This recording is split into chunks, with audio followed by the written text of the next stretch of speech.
Screen show हो रही है मेरी? Hello. Okay okay. So basically, IFRS 17 talks about more detailed disclosures and detailed and extensive disclosures as compared to IFRS 4. So this was a small comparison between IFRS 4 and IFRS 17. And now we will be moving towards next slide and we'll be discussing के IFRS 17 का basic objective क्या था. So basic objective is of IFRS 17 was to ensure the faithful presentation of insurance contracts and help user in assessing its financial impact on financial statements. What was the scope of IFRS 17? To which companies, to which entities it will apply? IFRS 17 will apply to the entities who issue insurance contracts along with reinsurance contracts. Uh, uh, uh, the companies which hold reinsurance contracts, issuance of reinsurance contract is something else, and holding the reinsurance contract is something else. If I am an insurance company, तो मैं अगर अपनी insurance के contracts को रीइंश्योर कराऊंगा तो I am holding the insurance contracts. And other company which is providing me services of reinsurance, तो वो company issue कर रही है reinsurance contracts को, तो there is a clear difference between issuance and holding of reinsurance contracts. And third, it applies to the investment contracts with discretionary participation benefits. Discretionary participation benefits कौन-कौन से होते हैं, contracts होते हैं, ये यूनिट लिंक टाइप की policies होती हैं. अगर आपको इंश्योरेंस का आइडिया है प्रीवियसली तो you will be knowing unit link policies क्या होती हैं कि भाई मैंने जो है एक पॉलिसी इशू की, बट उसमें ये था कि भाई मैंने आपको प्रीमियम जो है एग्री किया 100 rupees, I be charging 100 rupees of premium, but there was 90 rupees for the coverage of insurance risk and 10 rupees was for coverage of financial risk के भाई मैं जो आपका 10 रुपये ये आगे इन्वेस्ट करूंगा एंड उसके ऊपर जो रिटर्न आएगा I will be giving return it to you as per agreed terms. तो वो जो है वो आपके डिस्क्रिशनरी पार्टिसिपेशन कॉन्ट्रैक्ट्स होते हैं. ठीक है. तो ये इन तीन तरह के, अगर कोई कंपनी इन तीन तरह के कॉन्ट्रैक्ट्स इशू करती है तो उसके ऊपर आपका IFRS 17 लगेगा. इसकी एक्सक्लूजन क्या क्या है? IFRS 17 स्पेसिफिकली एक्सक्लूड करता है कि आपने वारंटीज अगर इशू की हुई है, ठीक है, वारंटीज भी तो रिस्क की कवरेज की बात हो रही है, लेकिन जो सिर्फ और सिर्फ सिग्निफिकेंट इंश्योरेंस रिस्क होगा, अगर आप एज्यूम कर रहे हो significant insurance risk of any entity, any customer, any client, तब आपके ऊपर IFRS 17 जो है अप्लाई होगा, अदरवाइज आपके ऊपर IFRS 17 अप्लाई नहीं होगा. तो warranties doesn't cover the significant insurance risk, तो जाहिर सी बात है इसके ऊपर ये एक्सक्लूडेड है. Employees assets and liabilities, IAS 19 की जितने भी एसेट्स या लायबिलिटीज हैं उसके ऊपर ये IFRS 17 अप्लाई नहीं होगा. Contractual rights or obligation under IFRS 16, आपके right of use assets, lease liabilities उनके ऊपर नहीं होगा. Financial instruments के ऊपर IFRS 17 अप्लाई नहीं होता. Contingent consideration जो आप भाई पे करोगे to your subsidiary और तो उसके ऊपर भी ये IFRS 17 अप्लाई नहीं होगा. अच्छा, इसके फीचर्स क्या हैं? एक कॉम्प्रिहेंसिव मॉडल बताता है आपको इंश्योरेंस कॉन्ट्रैक्ट की मेजरमेंट के लिए. अच्छा, मेजरमेंट जो है वो आपके current estimates of explicit future cash flows, current estimates of future cash flows की बेस पे आपकी मेजरमेंट होती है. CSM, जैसे हमने पहले बात की, CSM को इंट्रोड्यूस कराया है which basically represents the unearned profit. क्यों IFRS 4 में ये होता था कि हम अपना प्रॉफिट अपफ्रंट रिकॉर्ड कर देते थे इररिस्पेक्टिव ऑफ द फैक्ट हमने सर्विसेज प्रोवाइड की या नहीं की, but it was recorded upfront. But IFRS 17 talks about deferring the profit and shall be recognized as and when services are provided. So a CSM की introduction है which is basically unearned profit, and it deals with consistent recognition of revenue as insurance services are provided, just like IFRS 15. Moreover, it also requires separate presentation of insurance revenue, insurance expenses, insurance service expenses, and insurance finance and income and expenses, which we were talking about in previous slides. And moreover, वो है मजीद enhanced disclosures के ऊपर बात करता है. ठीक है. अच्छा, तो सबसे पहले जो इंश्योरेंस IFRS 17 है वो आपको ये कहता है कि आपने जो इंश्योरेंस कॉन्ट्रैक्ट्स मेजर करने हैं वो सिंगल बेसिस पे नहीं करने, कि मैंने एक पॉलिसी इशू की और जो है मैं उसके ऊपर IFRS 17 लगा के उसकी मेजरमेंट करना स्टार्ट कर दूंगा, नहीं। Insurance contracts talks about the group of insurance contracts, not only a single insurance contract. Group of insurance contract, तो IFRS 17 बोलता है कि आप अपने इंश्योरेंस कॉन्ट्रैक्ट जितने भी इशू किए हुए हैं आप उनको एग्रीगेट करोगे। एग्रीगेट किस बेसिस पे करना है, so on what basis you will be aggregating it. तो उसके लिए IFRS 17 ने आपको क्राइटेरियाज बताए हैं। सबसे पहले वो बोलता है कि you will be clubbing your insurance contracts with in portfolios. तो व्हाट आर पोर्टफोलियोज? पोर्टफोलियोज क्या होते हैं? Portfolios are group of insurance contracts, or insurance contracts which are which have similar risks and measured collectively. जिनको आप जिनका जो risk है वो साइमल्टेनियस हो और आप उनको कलेक्टिवली उसको मैनेज कर रहे हो, विच आर मैनेज्ड कलेक्टिवली। तो नॉर्मली प्रैक्टिकल इंश्योरेंस कंपनीज कैसे ग्रुपिंग करती हैं, पोर्टफोलियोज कैसे बनाती हैं अपने उनकी पोर्टफोलियोज बेसिकली क्या है कि ग्रुप ऑफ कॉन्ट्रैक्ट्स जिनमें रिस्क सिमिलर हो और उनकी मैनेजमेंट जो है वो भी आप कलेक्टिवली कर रहे हो, साइमल्टेनियसली आप उनको मैनेज कर रहे हो। तो इंश्योरेंस कंपनीज नॉर्मली किस तरह से जो है यहाँ पे जो IFRS 17 अप्लाई कर रही हैं, how they use to aggregate their insurance contracts in portfolios. तो वो लाइन ऑफ बिजनेस जो है हर एंटिटी का है। सपोज कोई जनरल इंश्योरेंस कंपनी है तो वो different type की policies इशू कर रही होगी। It will be issuing motor policies, life policies, accident policies, medical life policies and general accident policies। तो नॉर्मली इनको लाइन ऑफ बिजनेस की बेसिस पे जो है वो पोर्टफोलियो में एग्रीगेट किया जाता है। पोर्टफोलियो के बाद जो है वो IFRS 17 टॉक्स अबाउट कि आपने जो है अपने पोर्टफोलियोज को फिर कोहोर्ट्स में वो करना है, डिवाइड करना है। कोहोर्ट्स क्या हैं? कोहोर्ट्स ये हैं कि सपोज एक एनुअल ईयर के अंदर आपने जितने कॉन्ट्रैक्ट्स इशू किए उनको एक ग्रुप में रखेंगे। सपोज मैंने 2023 में I issued 4 contracts and then in 2024 I issued 10 policies. तो the policies issued in 2023 will be kept in cohort 2023 and policies issued in 2024 will be kept in 2024। तो कोहोर्ट्स का मतलब ये है कि भाई आपने सपोज मेरे पास फायर की पॉलिसीज हैं। I use to issue 5 policies. I issued 5 policies of fire in 2024, 6 policies in 2025। Then I will be portfolio तो मेरा एक हो गया, लेकिन उसके अंदर फिर कोहोर्ट्स हैं। अब कोहोर्ट्स मेरे पास दो हो गए, 2023 कोहोर्ट, 2024 कोहोर्ट एंड 2025 कोहोर्ट्स। अब कोहोर्ट्स के अंदर मजीद IFRS 17 बोलता है कि आप इंश्योरेंस कॉन्ट्रैक्ट्स को ग्रुपिंग करोगे on the basis of these 3 criterias कि वो आपने ग्रुप बना लिए। अब आपने कोहोर्ट बना लिए, कोहोर्ट में देखेंगे कि मैंने 10 कॉन्ट्रैक्ट्स इशू किए। तो 10 कॉन्ट्रैक्ट्स में से 3 कॉन्ट्रैक्ट्स ऐसे हैं जो इनिशियल रिकॉग्निशन पे ऑनरस हो गए, कि मतलब मुझे आज ही पता चल गया है कि क्लियरली मुझे पता है कि these contracts are going to be loss making contracts for me. उनको आपने सेपरेटली क्लासीफाई करना है। A group of the insurance contracts that are onerous at initial recognition will be placing them into a separate group, and then group of contracts with no chances of being onerous। ऐसे contracts आपके जिनका onerous होने का in future, these are basically based on estimates ना। तो ऐसे contracts जिनका future में onerous होने का कोई चांस नहीं है, these contracts will be kept in separate group।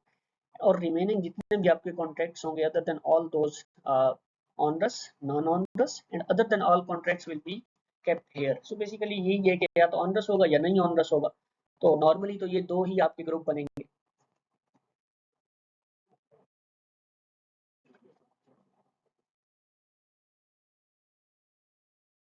जब अब बात की जाए कि हमने बात तो उसके ऊपर बात कर ली हमने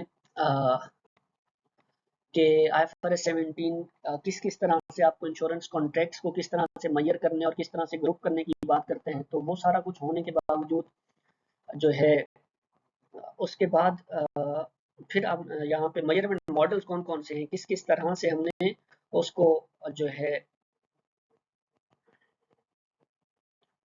मेजर करना है। तो उसके लिए IFRS 17 आपको 3 जो है मेजरमेंट मॉडल्स बताता है, जिसके basically which are these 3 measurement models are general measurement model GMM, premium allocation approach PAA and variable fee approach VFA। अच्छा, कब कब अप्लाई होते हैं, आप इनको कब कब अप्लाई करते हो भाई? तो जीएमएम जो है ये एक डिफॉल्ट अप्रोच है। अगर आपके पास, आपने सपोज कोई भी कॉन्ट्रैक्ट इशू किया है तो बाय डिफॉल्ट उसके ऊपर जीएमएम अप्लाई होता है, जनरल मेजरमेंट मॉडल आप अप्लाई करोगे। अगर उसके अलावा जो दो मेथड्स हैं वो कौन कौन से हैं, तो अगर आपने सपोज कोई कॉन्ट्रैक्ट इशू किए हैं ठीक है, तो आप उसके ऊपर पीए एलिजिबिलिटी टेस्ट करोगे।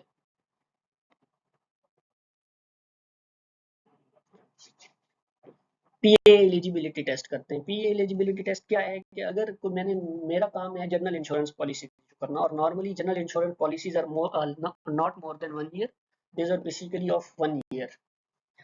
तो उनके लिए आईएफआरएस 17 ने एक आपको सिंप्लीफाइड मेथड जो है वो बताया, प्रिस्क्राइब किया है कि you can use that simplified method in order to avoid complexities involved in GMM, क्योंकि GMM is basically more complex model of IFRS 17।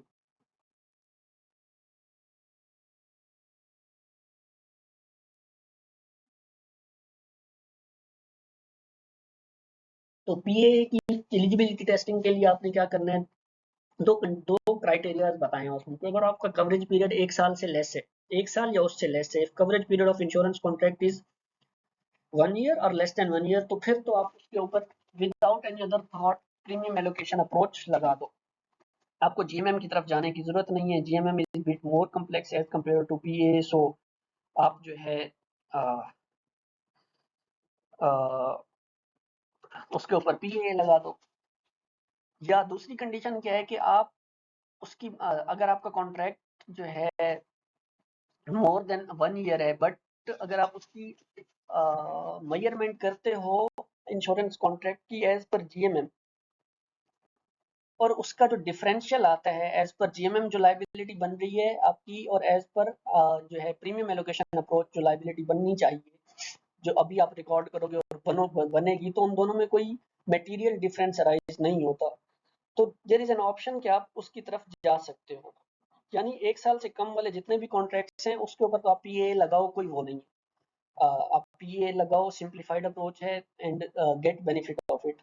लेकिन अगर आपके पास दूसरा टेस्ट ये है कि आप मेजरमेंट करते हो एज पर अंडर जीएमएम और फिर पीए, अगर दोनों में जो है मटेरियल डिफरेंसेस अराइज नहीं होते, फिर भी आप पीए लगा सकते हो। ठीक है। और वेरिएबल फी अप्रोच जो है ये basically is linked with contracts with direct participation features. Unit link policies जितने भी कोई इंश्योरेंस कॉन्ट्रैक्ट कंपनी इशू करेगी, तो उसके ऊपर उसको वीएफए लगाना पड़ेगा for unit link policies. Unit link policies के लिए आपको वीएफए लगाना है। अगर आप बाकी 1 साल वाली या उससे कम की पॉलिसी इशू कर रहे हो तो आप ये एक लगा सकते हो। लेकिन जो लाइफ इंश्योरेंस कंपनीज होती हैं और वो यूनिट लिंक पॉलिसीज इशू नहीं कर रही हैं, then you'll have to apply general measurement model for measurement of insurance contracts. अब इसके डिफरेंट फीचर्स क्या हैं जनरल मेजरमेंट के, पीए के, वेरिएबल फी अप्रोच के? तो जीएमएम में बेसिकली दो कंपोनेंट्स होते हैं। There are two components of GMM, fulfilment cash flows and contractual service margin. Contractual service margin, we have previously talked about it. It is basically unearned profit, deferred profit of insurance contracts, group of insurance contracts. And what are fulfillment cash flows? Fulfillment cash flows के हैं unbiased estimates of future cash flows. Future cash flows will be cash inflows and cash outflows. Basically, cash inflows में आपका premium होगा, cash outflows में आपके expenses होंगे, claims, commission payments to agents, and all other legal costs incurred in order to obtain that contract, in order to fulfill that contract. तो वो आपकी cash flows होंगे. Estimates, unbiased estimates of future cash flows, and discounting of that cash flows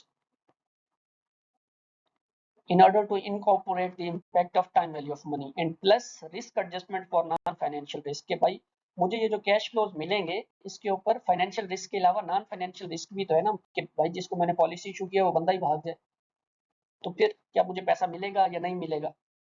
तो that is called non financial risk. या वो बंदा जो है he'll be able to pay that money to me, that contractual obligation, तो उसकी आप risk, उसके लिए आप रिस्क एडजस्टमेंट करोगे। Risk adjustment for non-financial risk. These two components are part of fulfillment cash flows, and then comes the contractual service margin.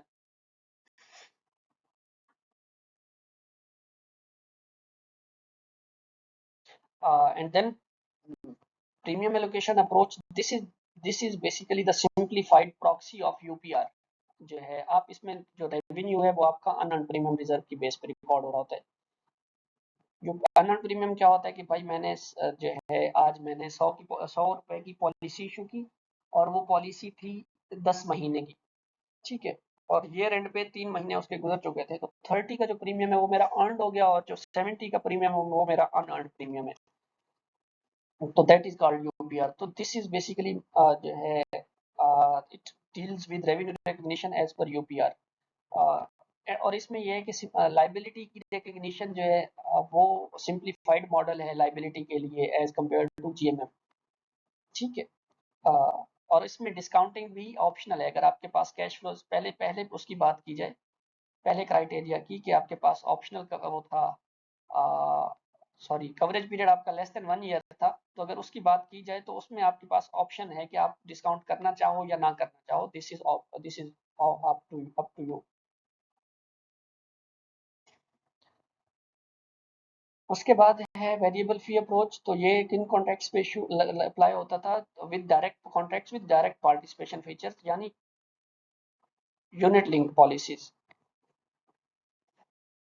हाँ, unit link policies के ऊपर अप्लाई होता था। एंड उसमें क्या होता है कि यूनिट लिंक पॉलिसीज हैं तो इसमें सिर्फ मेरा मेरा रेवेन्यू क्या होगा, other than insurance contract, insurance की सर्विसेज तो मैं दे ही दे रहा हूँ, तो इंश्योरेंस की सर्विसेज वाला जो रेवेन्यू होगा वो तो मैं रिकॉर्ड करूंगा ही करूंगा, बट जो है मेरी उस इन्वेस्टमेंट पोर्शन के ऊपर जो रिटर्न होगा, एंटिटीज फी जिसे वेरिएबल फी कहते हैं, ठीक है, वो भी मेरे इंश्योरेंस रेवेन्यू का पार्ट बनेगी और वो सीएसएम को एडजस्ट करती है। सीएसएम क्या था, कॉन्ट्रेक्चुअल सर्विस मार्जिन, यानी जो है आपका डेफर्ड प्रॉफिट अनअर्न्ड प्रॉफिट, उसमें ही ये एड अप हो जाती है और फिर आप उसको अपने रेवेन्यू में पीएनएल में अमोर्टाइज करके ले जा रहे होते हो।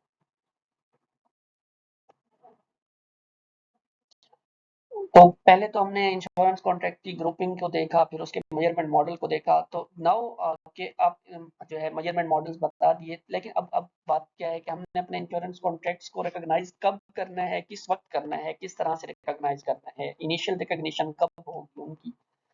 तो a group of insurance contracts shall initially be recognized at earliest of, there are three criteria, I guess किसी का माइक अनम्यूटेड है, प्लीज म्यूट कर दो। So, group of insurance contracts shall initially be recognized at earliest of start of coverage period. Suppose मेरा coverage period जो है वो है 1 जनवरी 2025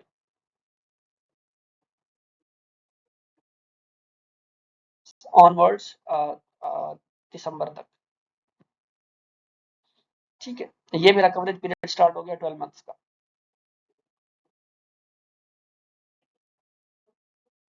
The date when first premium becomes due, suppose मेरे contract में ये लिखा हुआ था कि फर्स्ट प्रीमियम आपने 31 जनवरी को देना है,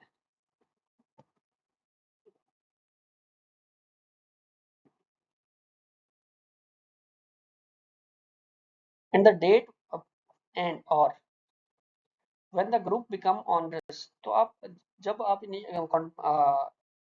ग्रुपिंग कर ली, पोर्टफोलियो बना लिया, कोहोर्ट्स बना लिए, ग्रुपिंग कर लिया, अब ग्रुपिंग के बाद आप सबसे पहले क्या करोगे, चेक करोगे as per above measurement models, GMM use करके या पीए यूज करके, दोनों मेजरमेंट मॉडल या VFA variable fee approach use करके, depending upon the nature of the policies and depending upon the criteria these policies are following, तो आप assess करोगे कि ये मेरा जो ग्रुप है ये ऑनरस बन रहा है या नहीं बन रहा। तो मैंने मुझे जो है 15 जनवरी को पता चल गया कि मेरा जो ये वो है ग्रुप है ये ऑनरस हो गया,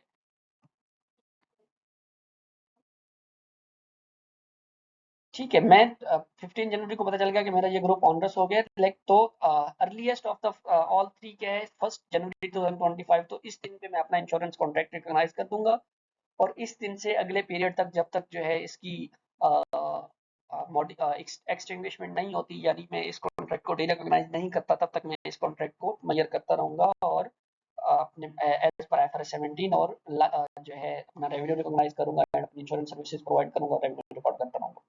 ठीक है, तो these are three basically criterias जिसकी बेसिस पे आपने इंश्योरेंस कॉन्ट्रैक्ट की इनिशियल रिकग्निशन करनी है। Earliest of start of coverage period come January 2025, the date when first premium becomes due. If in agreement it was written that first premium will be paid on 30th December, then 30th December is the earliest date that the insurance contract will initially be recognized at that date.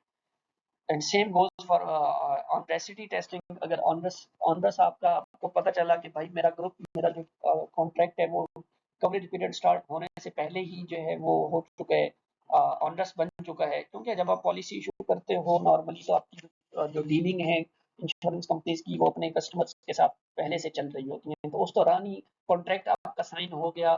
ठीक है, coverage period बाद का decide हुआ है start होने का, लेकिन उससे पहले you have indications that our group has become onerous, तो फिर जाहिर सी बात है उस डेट से ही आप अपने कॉन्ट्रैक्ट को ग्रुप ऑफ कॉन्ट्रैक्ट्स को जो है रिकॉग्नाइज कर दोगे on the balance sheet, in P&L balance sheet.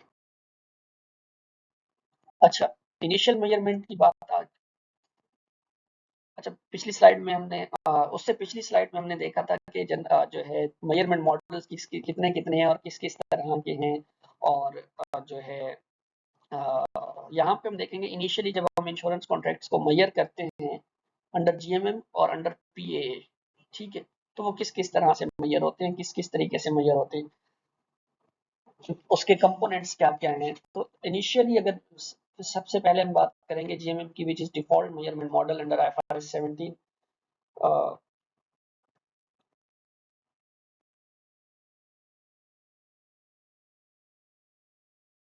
तो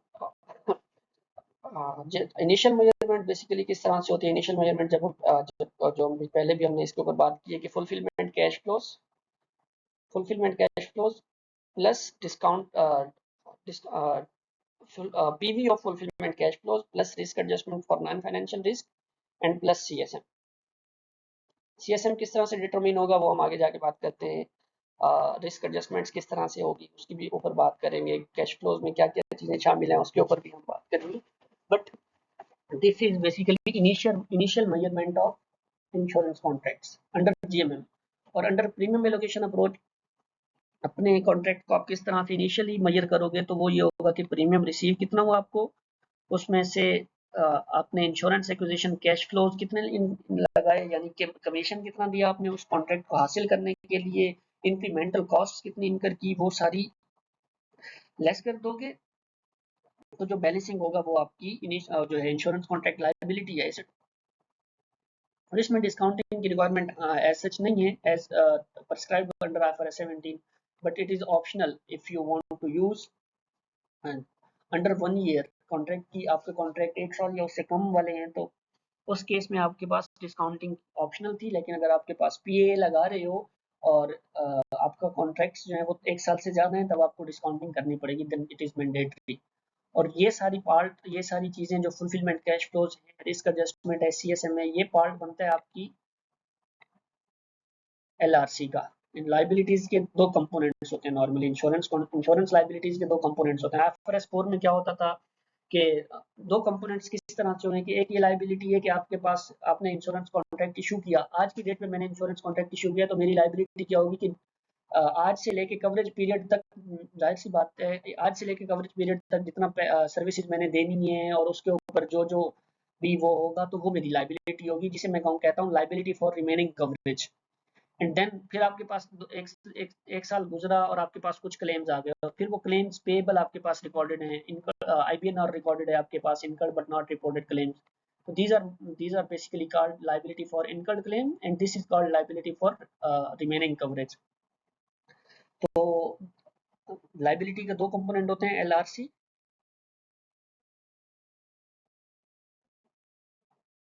plus LIC, LRC plus LIC। और CSM जो है वो LRC का पार्ट होता है।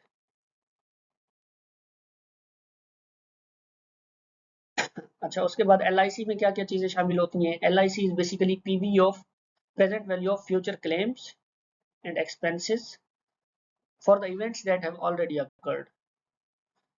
ऑलरेडी अकर्ड इवेंट्स में क्लेम्स आपके पास आ गए, IBNR हो गया, incurred but not reported claims, incurred but not enough reported claims and all other amounts related to adjustment of that claims. सारी अमाउंट जो, और इसमें रिस्क एडजस्टमेंट भी होगी कि ऐसी बात है, मुझे पेमेंट करनी है तो कितनी पेमेंट करनी है, उसके लिए मैं रिस्क एडजस्टमेंट करूंगा। अच्छा, PA और GMM में सिर्फ फर्क जो है वो लाइबिलिटी फॉर रिमेनिंग कवरेज की मेजरमेंट का है। ठीक है, इसमें जाहिर सी बात है बहुत सारे एस्टिमेट्स इन्वॉल्व हैं, बहुत सारे इनपुट्स इन्वॉल्व हैं, which is basically use of actuary. We don't know what type of estimates, as an auditor we don't know what type of estimates we'll be using. तो ये सारी चीजें जो है एक्चुअली की हैं। और यहाँ पे PAA जो है वो आपको सिंप्लीफाइड मेजरमेंट मॉडल बताता है for liability for remaining coverage, लेकिन LIC liability for incurred claim जो है वो दोनों में ही सेम होगी।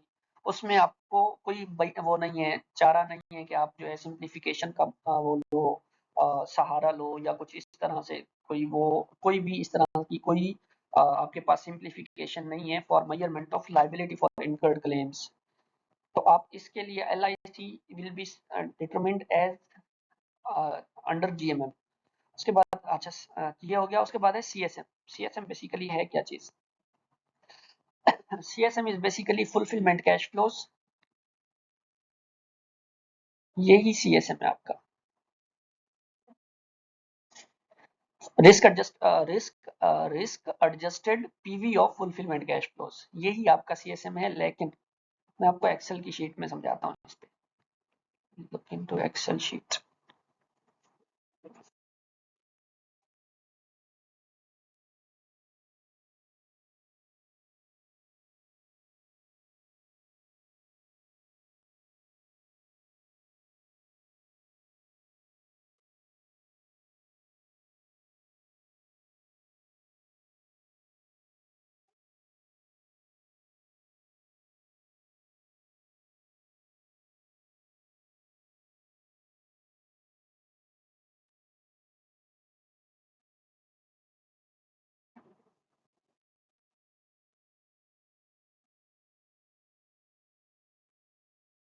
I guess it will be visible to all of you guys.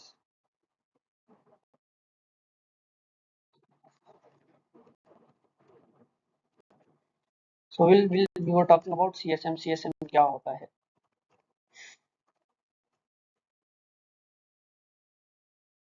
पहले हमने FCF के ऊपर बात की कि FCF, what is FCF? Risk adjusted PV of cash flows.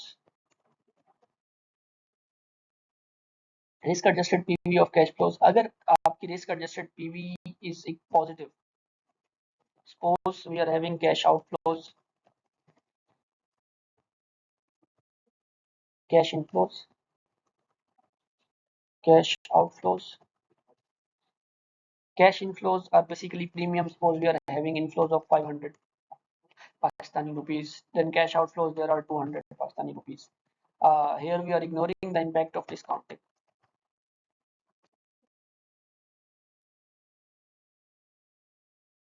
And risk adjustment is 100.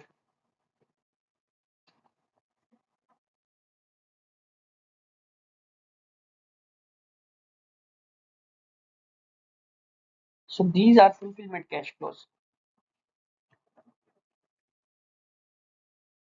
Cash inflows are more, cash outflows are less.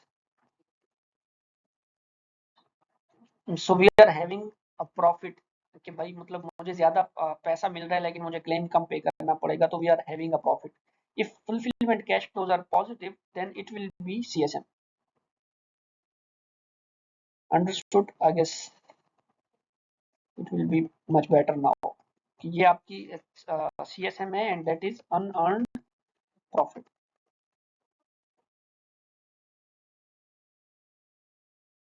And under GMM, liability is equal to fulfillment cash flows plus CSM.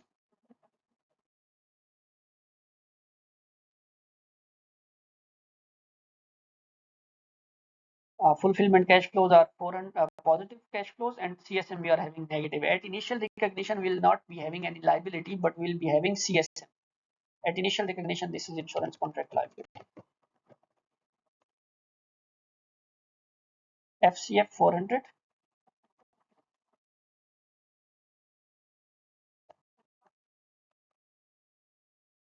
And CSM, insurance contract liability, is equal to nil at initial recognition.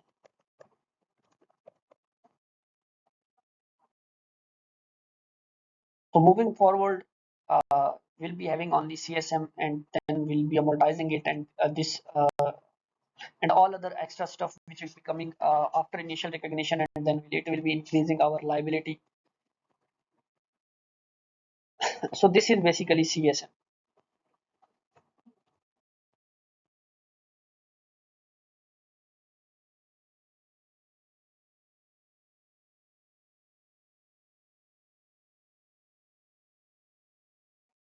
अच्छा, GMM में ही सिर्फ CSM का concept है. There is no concept of CSM in premium allocation approach, क्योंकि वहां पे जो है आपकी लाइबिलिटी फॉर रिमेनिंग कवरेज जो है वो सिंप्लीफाइड मेथड से मेजर होती है. तो सिंप्लीफाइड और सीएसएम जो है वो जीएमएम के एलआरसी में, और इसके एलआरसी में आप देखोगे तो there is no CSM. So there is no any concept of CSM under पीएए.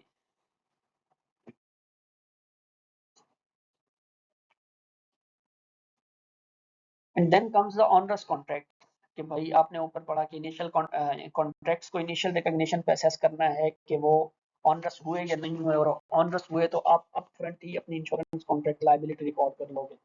तो इसके लिए भी हम जो है इसी एग्जांपल को लेके चलते हैं.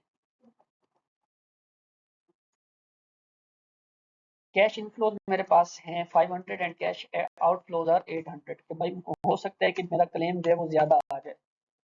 मैंने पॉलिसी तो 500 की इशू की है, प्रीमियम तो मैं 500 लूंगा, लेकिन हो सकता है मुझे उससे ज्यादा क्लेम पे करना पड़े. So now cash inflows are 500 and outflows are 800, and after incorporation of risk adjustment fulfillment cash flows are negative.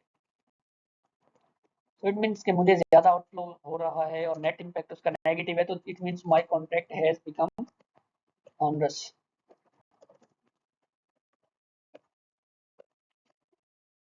So it will be recorded up front in the financial statements. आप उसी वक्त ही आप अपने पास सारा का सारा रिकॉर्ड कर दोगे.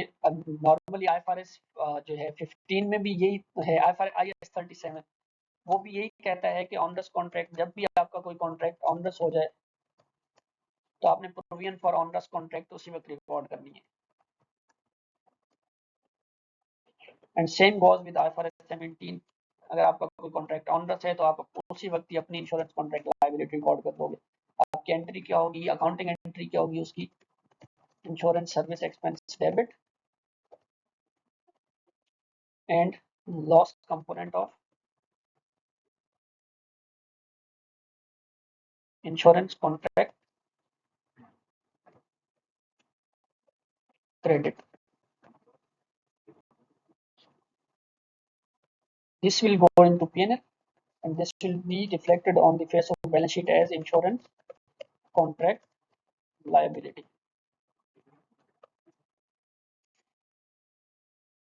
जब इस केस में आपके पास इंश्योरेंस, जब आपके पास कॉन्ट्रैक्ट ऑनरस हो गया, तो तब आपके पास इनिशियल रिकग्निशन पे ही आपके प्रॉफिट एंड लॉस में पीएनएल में आपके पास एक्सपेंस रिकॉर्ड हो जाएगा. लेकिन इस केस में आप कुछ रिकॉर्ड नहीं करोगे. This was because CSM, this is an unearned profit, and unearned profit is not recognized upfront in the financials. It is amortized over the period of time, so it will not be recognized in P&L. And after that, this was CSM as per GMM. If difference is negative,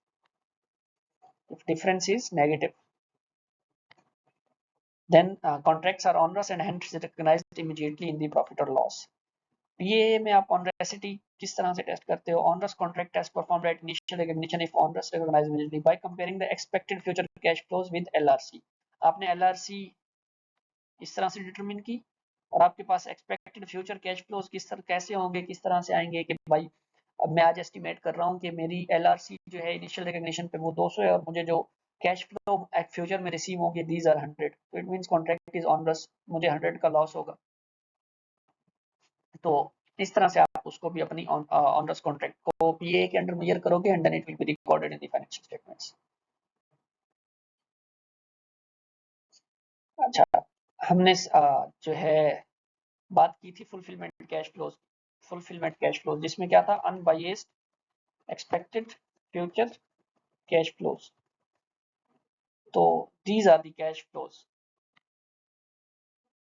which is basically first step in measuring of insurance contract under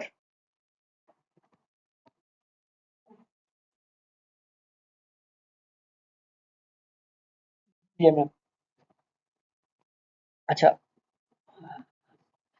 cash flows it requires determining the contract boundary. Contract boundary क्या है कि भाई coverage period आपका suppose 1 साल से 3 साल है, तो इस ये आपकी एक टाइप की बाउंड्री है। कॉन्ट्रैक्ट बाउंड्री होती है कि दैट टाइम पीरियड जिसमें आप अपने जो कस्टमर है उसको that is obligated to pay to you premium and you are obligated to pay to to pay the services to that customer। आप उसको सर्विसेज प्रोवाइड करोगे, आप इन्फोर्स कर सकते हो उसको for payment of that premiums। See, within contract boundary care, insurer can compel to pay the premium and substantial. There is a substantive obligation on insurer for provision of insurance contract services. तो ये है आपकी contract boundary. तो सबसे पहले आपने contract boundary determine करनी होती है for determining the cash flows. Contract boundary determine कर ली,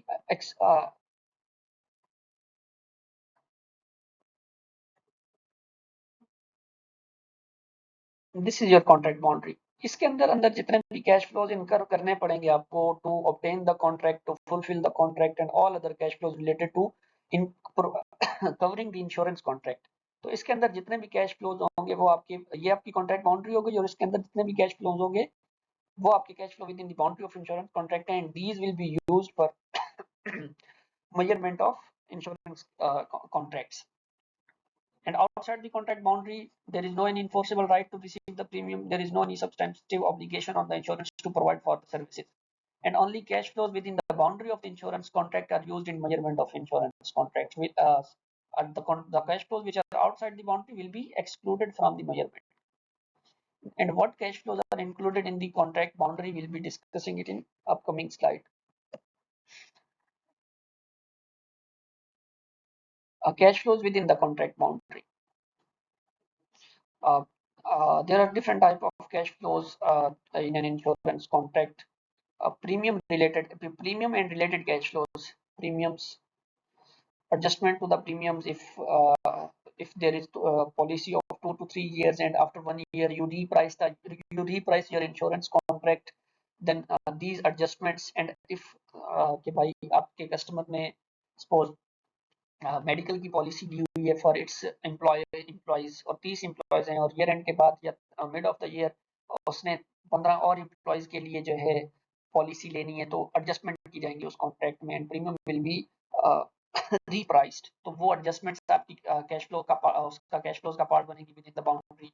additional cash flows from those premium कोई टैक्सेस वगैरह या उस तरह की कोई चीजें जो हैं वो आपकी कैश फ्लोज, जो प्रीमियम से रेलिवेंट टैक्सेस और प्रीमियम टैक्स वो आपका उसमें शामिल हो जाएगा कैश उसमें बाउंड्री में। This was for premiums and now for claims. जो है जितने भी claims irrespective of the fact वो रिपोर्टेड हैं नॉट रिपोर्टेड हैं, आपने नॉट रिपोर्टेड क्लेम्स हैं, रिपोर्टेड क्लेम्स हैं, अनपेड क्लेम्स हैं जो है, और वो क्लेम्स जो आपने फ्यूचर में पे करने हैं, एस्टीमेट जिसे हम बोलते हैं, कल को मैं भाई 200 पे करना पड़ सकता है, दैट कैश फ्लोज। उसके अलावा हमने ऊपर डिस्कस किया था वेरिएबल फी अप्रोच, तो उसमें जो आपको अमाउंट पे करनी पड़ेगी that amounts, these are part of basically claims and policy holder payments. And then contract fulfilment के कॉस्ट्स, कि आपको इस कॉन्ट्रैक्ट को आपने ले लिया, अब इसको पूरा करने के लिए जितनी भी कॉस्ट लगानी पड़ेगी आपको, these cash flows, insurance acquisition cash flows. Acquisition cash flows क्या होती है, जो आप कमीशन पे करते हैं एजेंट्स को, नॉर्मली कमीशन होता है ये, commission to agents, commission to agents होता है ये।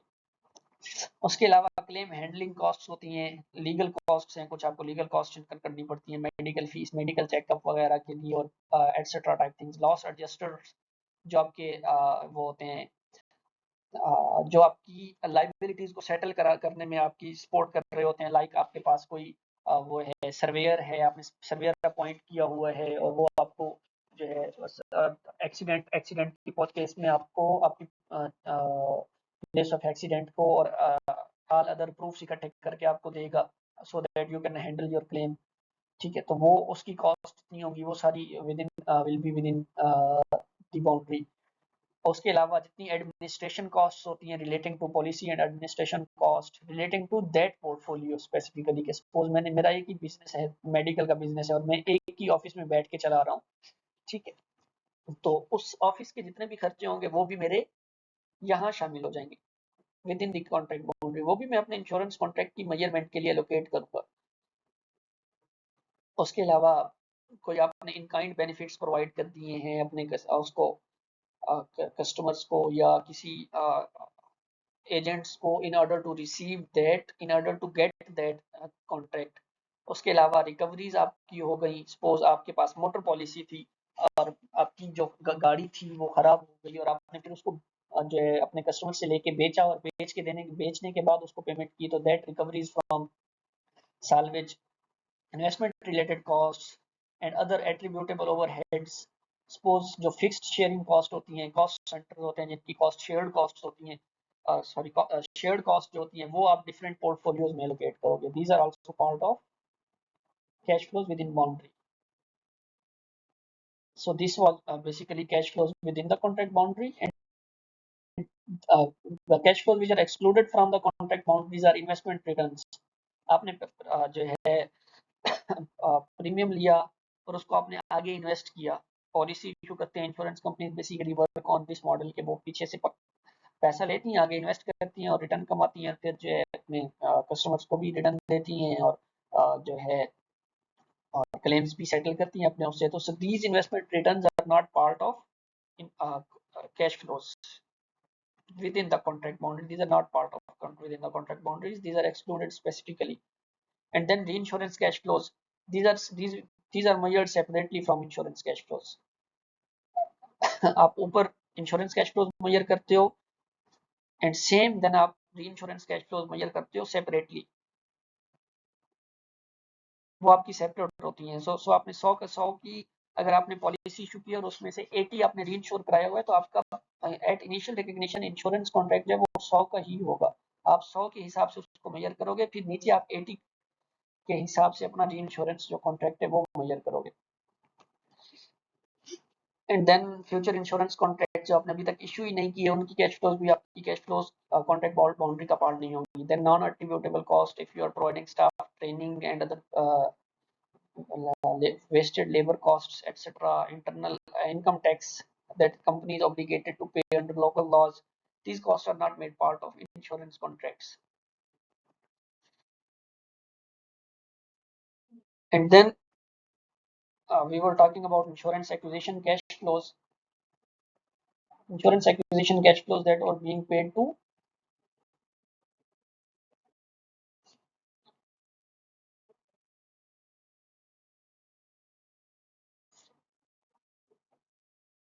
insurance acquisition cash flows. These cash flows were the cash flows that were being paid to the agents as a commission. These cash flows are directly attributable to selling of insurance contracts, underwriting, and these are basically commissions paid to agents you have hired for obtaining that insurance contract and then for underwriting and all other stuff। and suppose आपने कोई insurance contract के लिए efforts कराई अपने commission से, अपने agents को commission भी दिए, कमीशन देने से पहले प्रीमियम कमीशन देने से पहले आपने उनको जो है ट्रैवलिंग कॉस्ट्स दी इधर उधर मूव करने के लिए and then all other stuff, लेकिन इंश्योरेंस कॉन्ट्रैक्ट्स आप ले नहीं पाए, you are not able to acquire that contracts, तो वो अनसक्सेसफुल आपकी जो एक्विजिशन एफर्ट्स हैं these will also be made part of insurance acquisition cash flows. उसके अलावा these cash flows can be internal to your sales department and to external के normal insurance companies जो वो एजेंट्स के through काम करती हैं, तो अपने एजेंट्स को जो आप कमीशन पे करोगे या किसी भी तरह की कोई कॉस्ट पे करोगे in order to acquire that insurance contract, तो वो जो है आपकी इंश्योरेंस एक्विजिशन कैश फ्लोज बनेंगी। अच्छा, IFRS 17 इसके ऊपर क्या कहता है? IFRS 17 says कि आपने इंश्योरेंस एक्विजिशन कैश फ्लोज को सिस्टमैटिकली एलोकेट करना है to the existing and future group of insurance contract. Suppose मैंने एक ग्रुप बनाया इंश्योरेंस कॉन्ट्रैक्ट्स का, 100 उसकी उसकी कैश फ्लोज, मतलब उसके अंदर 100 पॉलिसी है।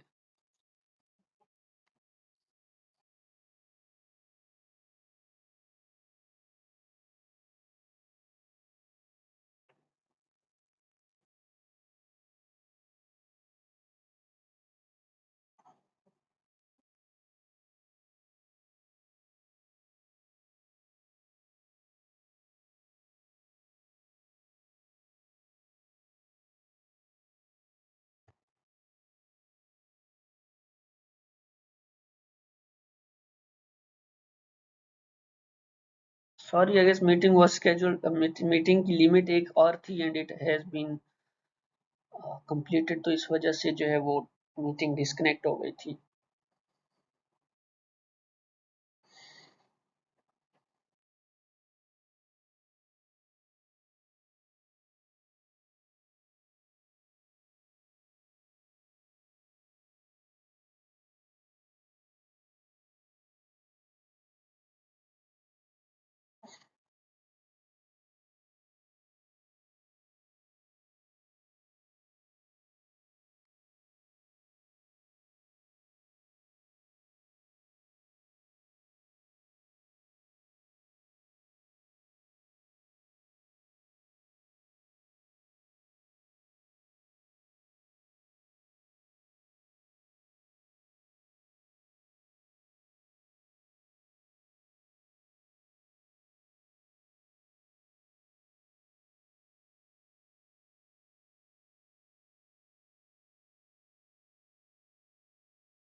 विल बी रीस्टार्टिंग, पहले अपने लोग जो पहले हमारे साथ थे वो आ जाएं तो हम रीस्टार्ट करते हैं।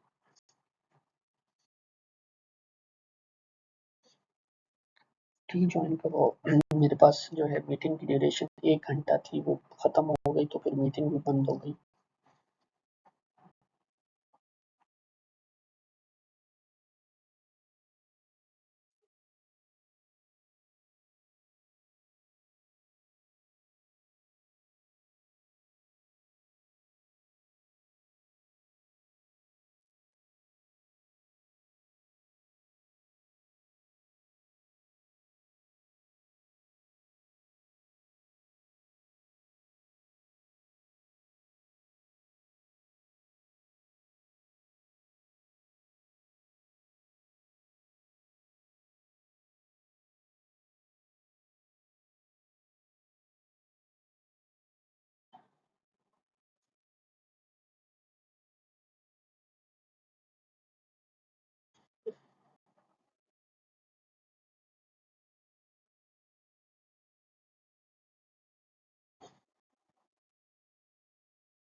I guess I think we shall restart. All persons are present now, which was previously present.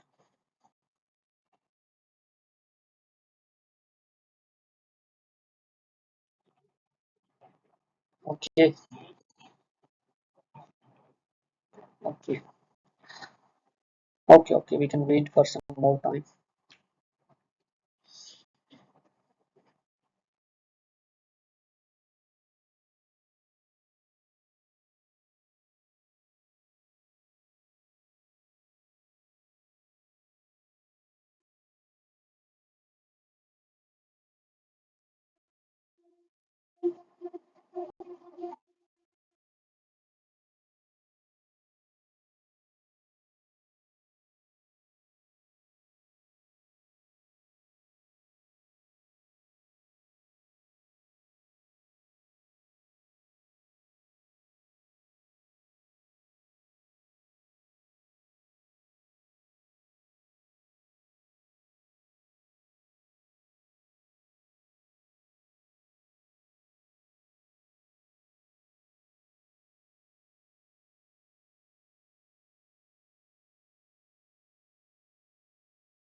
Well, जब तक लोग ज्वाइन करते हैं तो is there any questions from your side? You can ask any question you want, I will try to answer.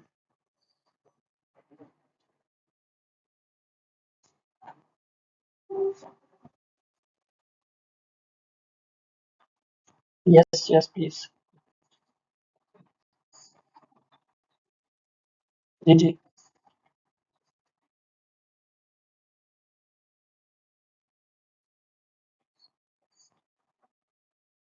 But time limit ही basically जो है वो ज़्यादा ही ज़ाहिर सी बात है वो है कि कवरेज पीरियड के अंदर अंदर जितनी भी आपकी वो है कवरेज पीरियड तक की जब तक आप इन्फोर्स कर सकते हो पॉलिसी होल्डर को पेमेंट करने के लिए, जब तक आप लायबल हो सर्विसेज प्रोवाइड करने के लिए, तो that is your contract boundary.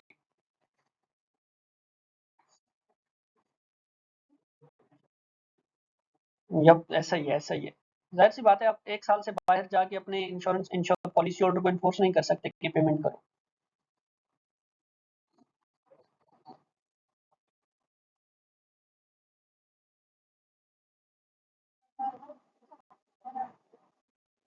Any other question from anyone?